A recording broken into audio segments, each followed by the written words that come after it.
Hello, my beautiful loves. Life has been ratchet as fuck and ghetto lately, like an episode of Baddies, but you know what? We still live. Also, good news.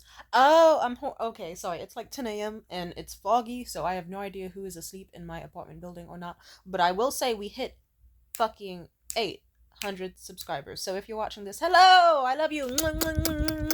We need to think about something we can do to celebrate this amazing achievement. I'm extremely happy. It seems like I'm not happy, but it's just because I've been going through it and I'm half asleep. I only went to sleep at like 4:30 last night and I got woken up at 8:50 a.m. and just so if I seem like I'm out of it, no, it's like I'm really, really happy. I'm really happy that I hit this milestone because for years I've wanted to. And it's just like, wow, I have 800 people who actually want to see what I say. Maybe it's like some of those people are just horny bastards who followed from the fucking video about me talking about the dude whose braces got stuck in my pussy or the dude who went to a glory hole. Or maybe it's people who are like, hey, like, also, nothing's wrong with being a horny bastard to an extent. It's debatable. Maybe some of you are ones that went, oh, I like this video that she made years ago, and then have just checked in on me every single day since then, or watched even the longest and most devastating videos. Thank you so much. Like, even if we don't always agree, I just gotta say I really value and cherish you. And you're very appreciated. And I'm just kind of like, I'm trying not to do an Academy Award winning speech, but it's like, I very much just, mwah, you're perfect. Thank you very much. You're so lovely, and I hope you have yourself a wonderful day because I'm very happy. I'll figure out something to do to celebrate, like maybe a Twitch stream. That could be fun because then it's like you get to, it's like a question and answer, and I could play some games, and you could get to know me. That could be a lot of fun. I was gonna do a home makeover this week, but let's just say the last guy was seeing things are complicated, and by complicated I mean I finally went insane, and they hated that. So what the fuck ever.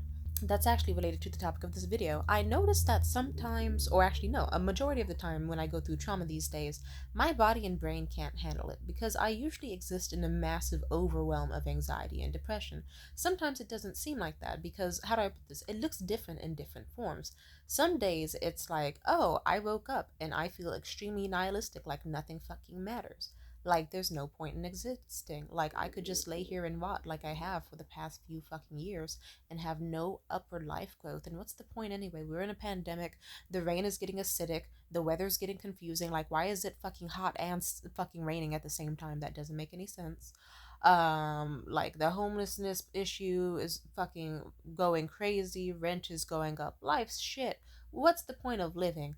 Predators are being allowed to be predators because everyone's just collectively like, the world sucks enough. We need these rapists to make these little catchy little tunes, or else we're going to shoot at the fucking club and shoot ourselves in the head and shoot up schools. Oh wait, people are still doing that regardless.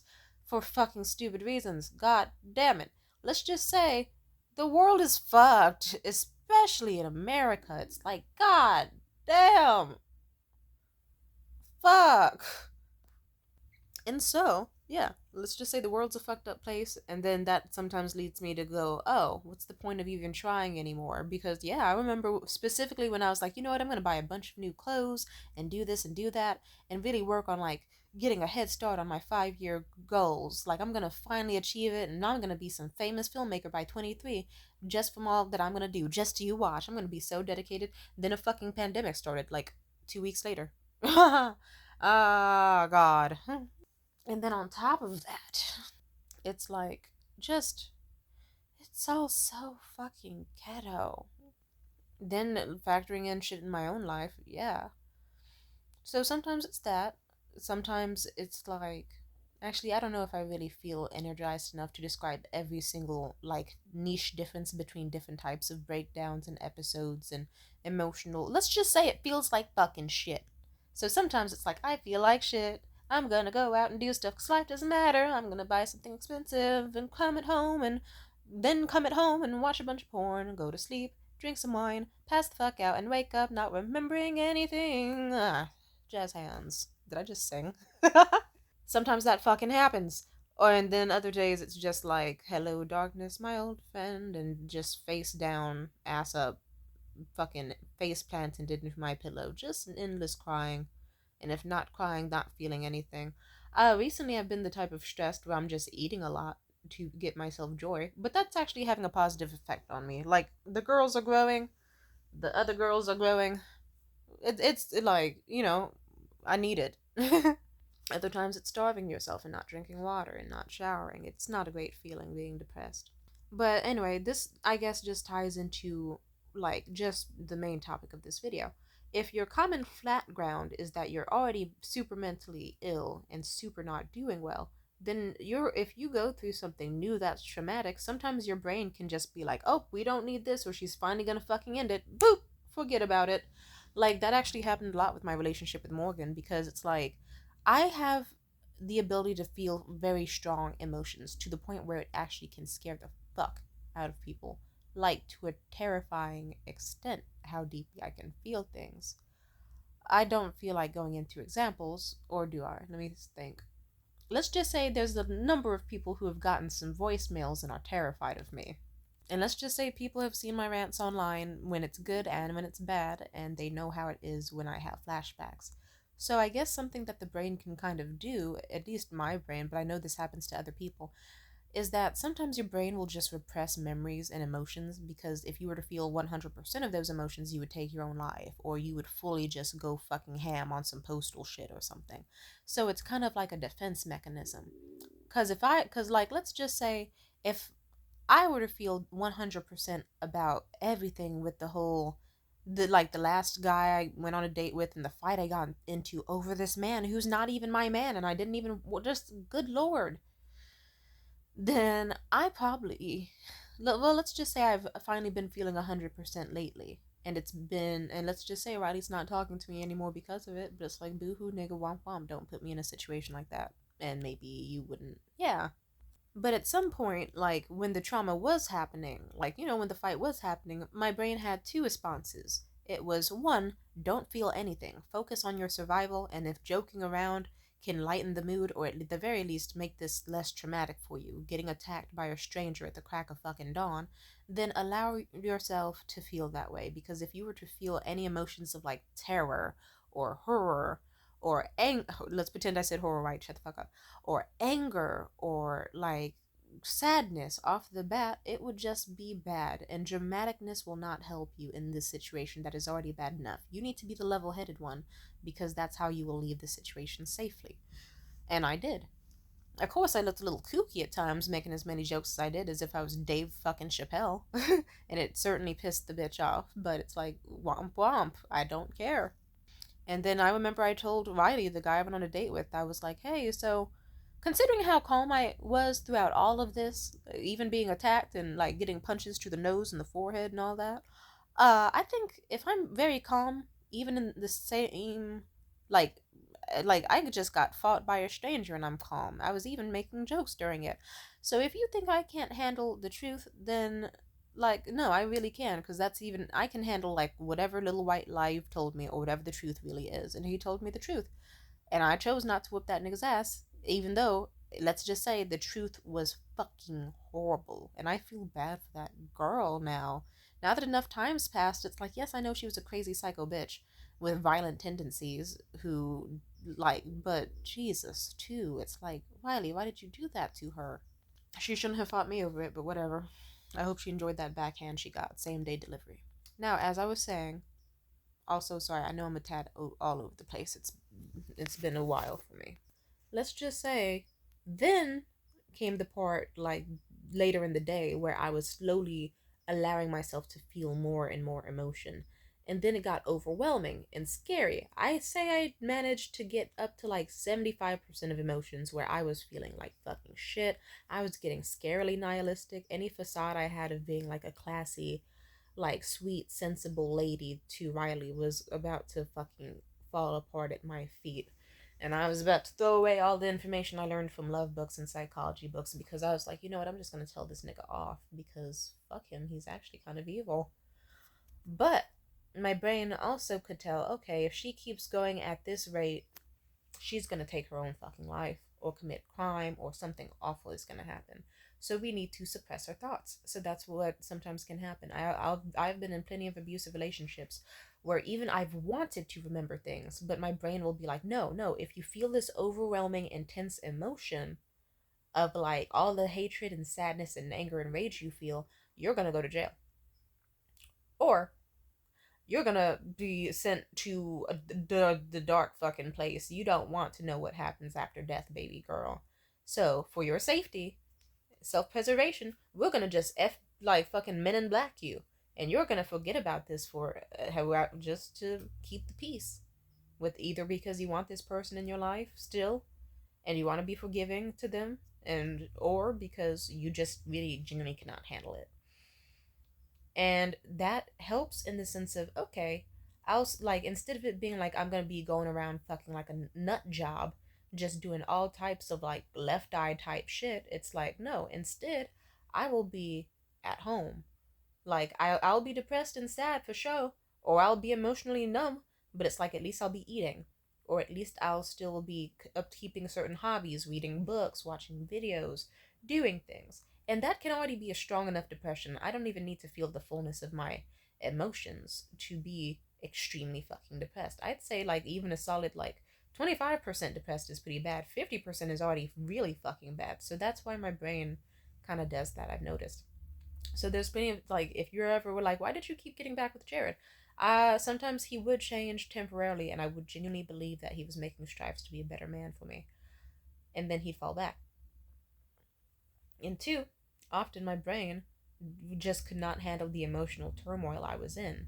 And so it was thinking that it was safeguarding me, but it was actually dooming me to have the same behaviors repeat.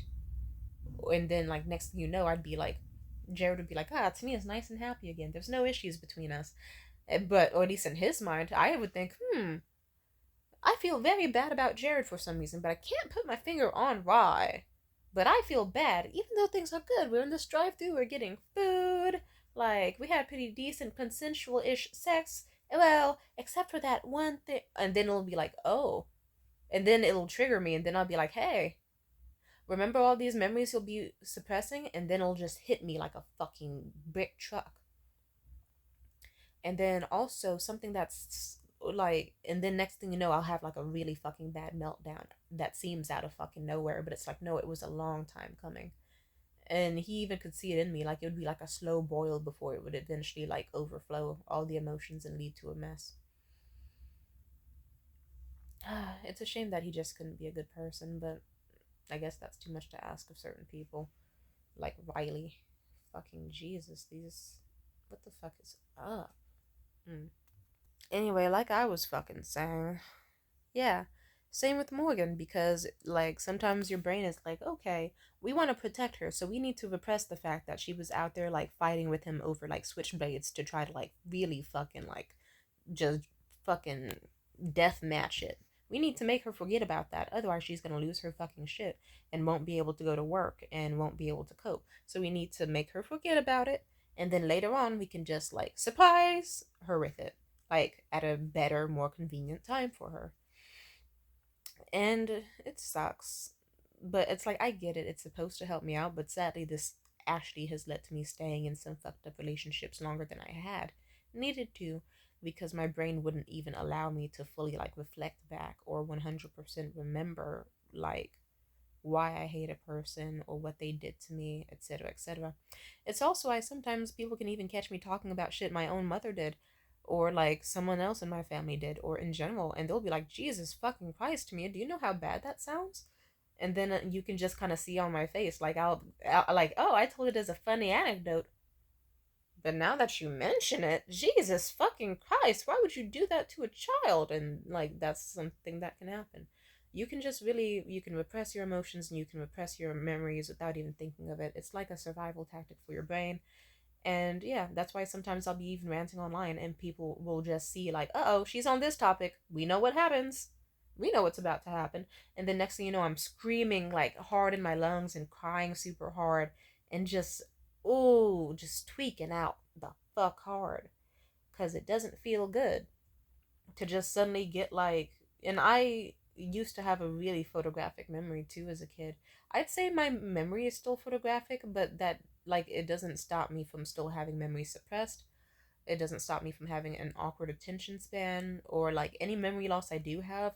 The way I describe it is like imagine you had a 4K quality video that still had like scratches in the CD or like awkward glitches in the VHS tape, so awkward parts would just suddenly skip out of nowhere. That can kind of happen. So sometimes that happens with me, and then I'll be like, oh, right, that's what happened that day. That's what Maddie did to me. Right. Jesus. And then I'll kind of get hit like, yeah, imagine you're just like remembering something and then you get hit with that like remaining 75% of emotions that you didn't even know you had and like the full story. And then it just hits you like a fucking anvil in Looney Tunes. You're just like floored. You're crushed. You're devastated. And it just hits you so hard out of nowhere. It's not a great feeling. So yeah, but I guess I noticed this and I saw someone talk about it online recently, so I was like, let me get on this bandwagon. It's so fascinating, but also not. And so I'm trying to make like what I do to kind of offset that is I try to have friends that will hold me accountable or remind me of certain things that people have done. Like I'll be like, hey, I'm gonna list out some things I noticed that this guy did. Do you personally think these are red flags? Yes or no? And please remind me of them later. So that if I keep seeing this man like and something happens, I can notice it as a trend if I like in case my subconscious tries to repress anything because usually I'm pretty good at noticing trends, but sometimes I'm bad on executing them, and it's even worse if my memory doesn't even want me to remember the fact that it happened in the first place. Like hell with Jared, I remember I just thought to myself, well, yeah, this whole shit with Jared and the sexual assault came out of fucking nowhere, and then I thought, wait, no, what about that time in his car? Yeah, that was not fun. I see why I repressed that because I needed survival. Oh, that's not fun at all. Oof, yikes, that, oof. Shit, even now, I'm kind of mad that I said that because now I'm getting hit with a hard 75% of repressed rage and sadness and embarrassment that I had let that slide and that it didn't stick with me, how bad a red flag that was. But I didn't have friends at the time, so of course, like, if I did have friends who I could trust and care about, who actually did reach out, hearing this, they would have been like, yeah, please don't see this guy again. And if he repeats this behavior, cut him off as soon as fucking possible. I will hold you to it. So that's like one option. Two, never be afraid to journal.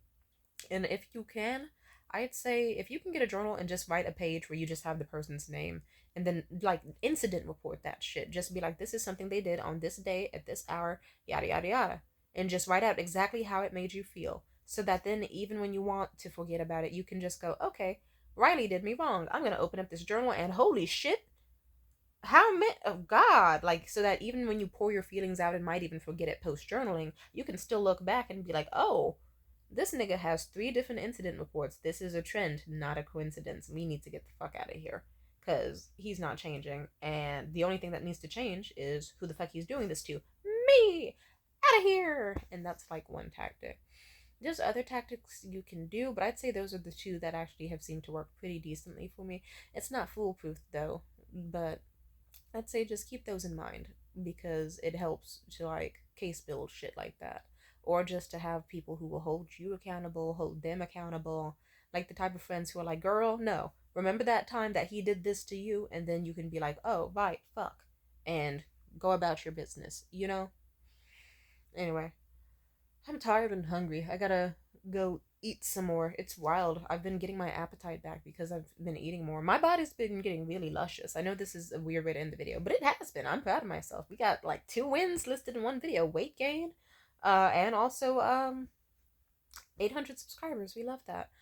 And the rest of the video is just gonna be you. You could leave if you already feel satiated on this topic. I'm just saying I feel happy and I feel good, even though I'm sure one can say, hey, I'm pretty sure stress eating because you're afraid to do anything else to make you happy isn't like the healthiest. But in my case, it is. As someone who eats like once a day or not at all sometimes, it's like I'm kind of glad that it's like, okay, I'm in the depression where I eat a lot and not the depression where I eat next to nothing and hardly even water.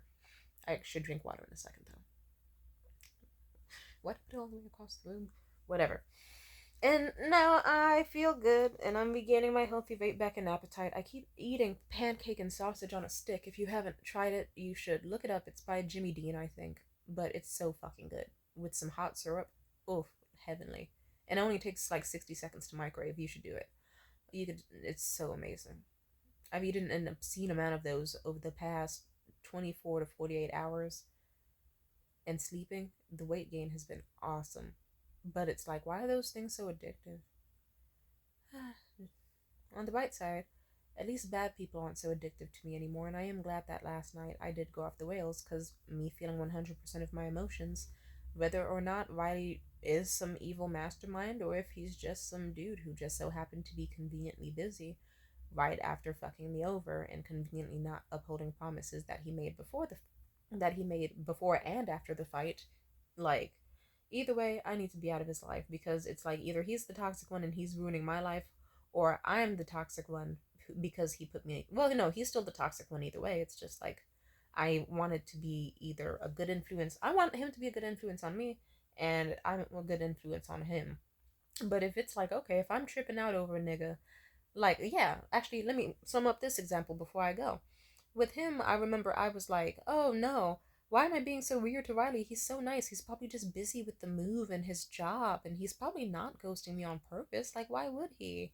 Like, okay, sure, he hasn't responded to me in like 3 hours and didn't hasn't been sending me good morning messages and doing this or that, but like he used to. But I don't think he has any reason to lose feelings for me. And then I had to allow myself to go from like 25% of emotions where I was just sad, confused, and lost to a full fucking 100% where it's like, no, he knows he fucked up colossally, and he's probably just trying to slow ghost because he's a fucking coward. He was a coward to not tell you in the first place that he was still very much seeing, or not seeing, but like kind of still leading on his ex, he only dumped like a month ago.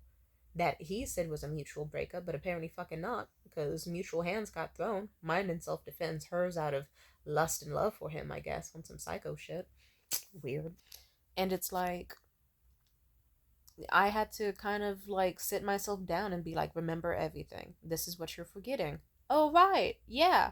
He did put me in a situation to fight this random fucking lady because he was a coward and didn't want to be honest with me. And then he tried to lie to me more and actually fucking gaslight me. And I had to tell him that's an outward lie. I remember what you told me and it was not that. And then he tried to just be an eye rolling smug son of a bitch about it, which is so fucking lame. And then on top of that, guess the fuck what? Guess what the fuck happened?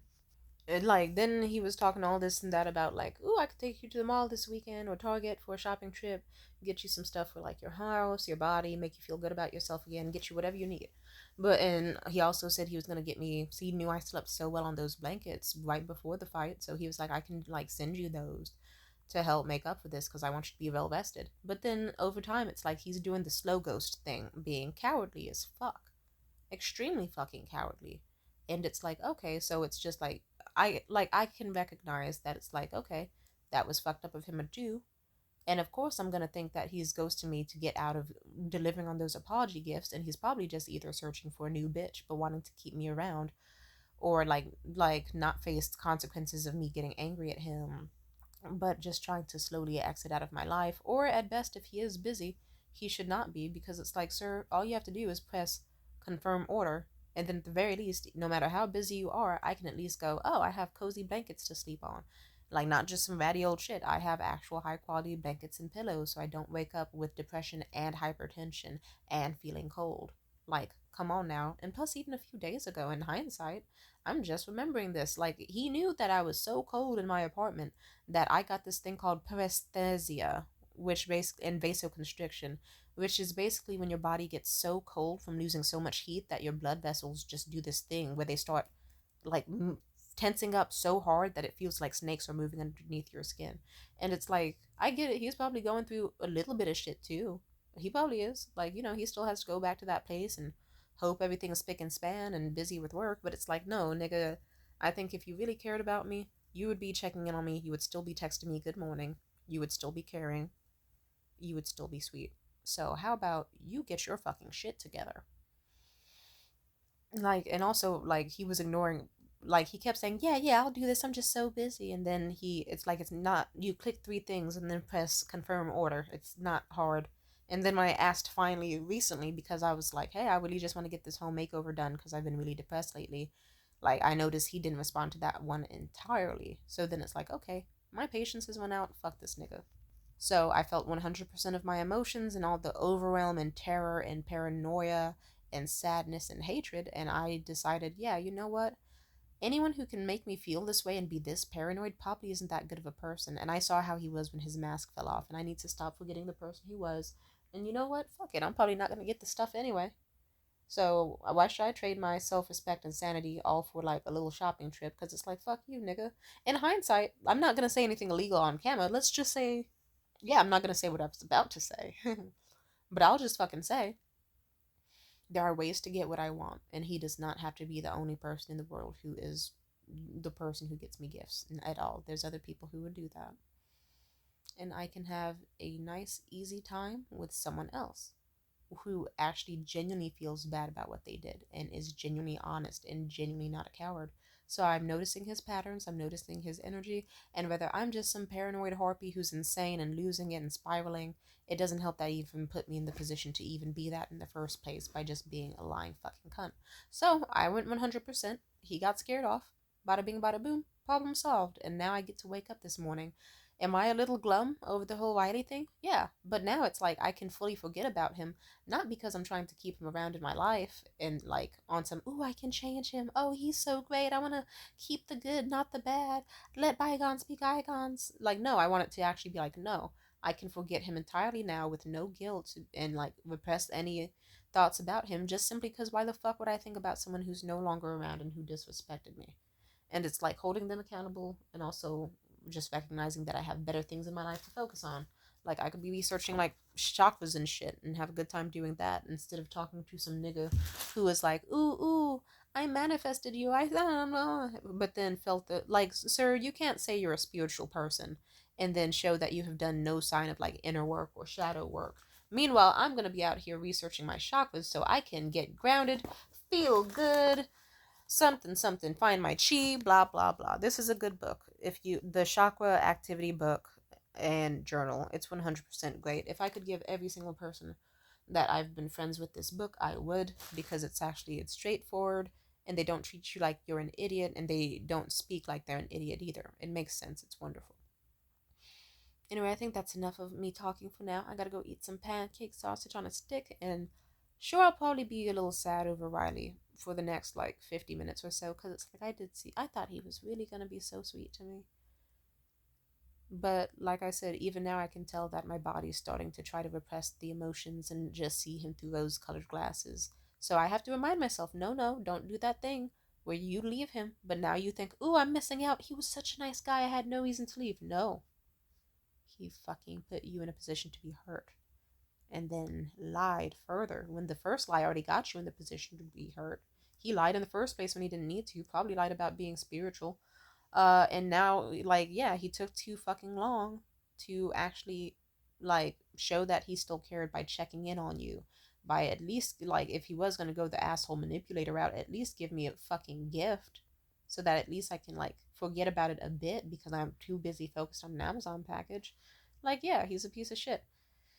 You didn't miss out. He was a cute guy. You can grieve the good part, but don't just like bury the bad and then try to uphold and praise the good. Like, no, bury the good. It's like, okay, he got me flowers, he got me a ruby bracelet, he got this, he got that. That was sweet. We don't need him around anymore. He's a piece of shit. God bless and amen. Peace out.